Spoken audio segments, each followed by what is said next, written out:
একটা শয়তানের রাজত্ব ভেঙে পড়ে আছে, ভাঙা হচ্ছে, আমরা ভাঙতেছি। এটা আমরা চরম সৌভাগ্যের মনে করি, আমরা দেখতে পেরে চরম খুশি, চরম আনন্দিত। এবং আমরা বলতে চাই বাংলাদেশের জমিনে কোনো শয়তান যেন আর জন্মগ্রহণ করতে না পারে, কোনো ফ্যাসিজম যেন আর চাড়া দিয়ে উঠতে না পারে। এসেছি একটু আগেই, অনেকটা মনে করেন উৎসাহ নিয়েই, কারণ যাই বলেন না কেন আমাদের জেনারেশন জেনজি যেটা, এটা আমরা এটার অনেক বড় একটা পার্ট। আমি বলবো না পুরোটাই, কিন্তু আমরা এটার অনেক বড় একটা পার্ট। এখানে আসার পরে মিক্সড ফিলিংস, কারণ ৭১-এর আগের বঙ্গবন্ধু ছিল আমাদের হৃদয়ের বঙ্গবন্ধু, ৭১-এর পরের বঙ্গবন্ধু কেমন ছিল সেটার প্রতীক আপনারা আজকে দেখতে পাচ্ছেন।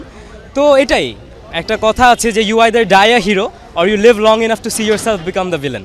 শেখ হাসিনার ক্ষেত্রেও সেটা হয়েছে, বঙ্গবন্ধুর ক্ষেত্রেও সেটা হয়েছিল। তো আমি আশা করছি যে বাংলাদেশে পরবর্তীতে যেই ক্ষমতায় আসুক না কেন, হুইচ এভার পার্টি যেই আসেন, আপনারা হয়তো এইটা দেখে আপনারা মনে রাখবেন যে আমরা যদি তাদের মতো কার্যকলাপে যাই, আমরা যদি তাদের মতো কিছু করি, তাহলে সেটা শেষ পরিণতি কী হবে।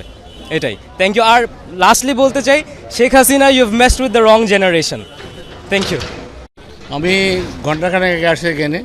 আমি এখানে যা দেখছি যে মানুষের এই 16 বছর পুঞ্জীবিত যে যন্ত্রণা, যে ব্যথা, যে সব কাজগুলো মানুষের ওপর যে চাপিয়ে দেওয়া হয়েছে বিভিন্ন স্বৈরাচারী শাসন আমলের বা স্বৈরাচারী ফেজিবাদ সরকার, তারই বহিঃপ্রকাশে এই বাড়ি ভাঙা। এটা সে দেশে নেই, কিন্তু বাহির থেকে সে বারবার আমাদেরকে উস্কানি করে দিয়ে এই দেশটাকে অশান্তি করার চেষ্টা করছে। তার বহিঃপ্রকাশ আজকে এই ভাঙা কাজটা।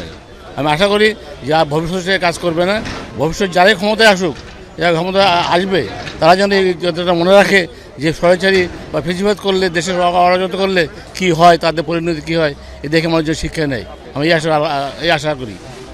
কাছে মনে হচ্ছে যে আসলে স্বৈরাচার বাড়ি ভাঙাটা ঠিকই আছে, কারণ অত্যাচার জুলুম মানুষকে এই 17 বছর অনেক নির্যাতন করেছে, সাধারণ মানুষ অনেক হয়রানি হয়েছে। এই বাড়িটা ভাঙা আমার যুক্তিতে ঠিক আছে। আমি যৌক্তিকতা দেখতেছি, কারণ ভবিষ্যৎ প্রজন্ম, আমাদের নতুন প্রজন্মরা দেখুক যে একজন স্বৈরাচার বা একজন দূষর, এটা এদের একটা শিক্ষা নেবে ভবিষ্যতে, যাতে পরবর্তী রাজনৈতিক দলগুলো এটা থেকে শিক্ষা নেবে যে এদেশে স্বৈরাচারী বা খুন গুম আয়নাঘর